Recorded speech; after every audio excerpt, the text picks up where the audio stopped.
Convener grand teacher alliance Punjab.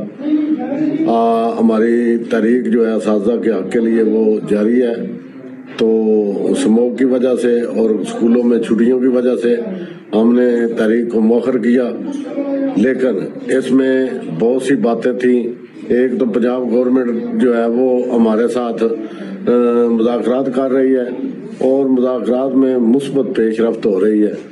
اس مثبت پیش رفت کی وجہ سے اور ایک سیاسی جماعت نے 24 نومبر کو ایک اعلان کیا ہوا ہے، اس کو مد نظر رکھتے ہوئے، ملکی حالات کو مد نظر رکھتے ہوئے تو گرینڈ ٹیچر الائنس پنجاب نے یہ 20 نومبر کا جو لاہور کا دھرنا تھا وہ مؤخر کر دیا ہے، اس لیے کہ ہمارے جو مذاکرات ہیں ان میں مثبت پیش رفت ہو رہی ہے. تو گورنمنٹ پنجاب سے اگر مثبت پیش رفت ہو رہی ہے تو اس کی وجہ سے اور ملکی حالات کو مد نظر رکھتے ہوئے ہم نے 20 نومبر کی جو دھرنے کی تاریخ ہے وہ مؤخر کر دی ہے. بہت جلد اگلا عمل کا اعلان کیا جائے گا.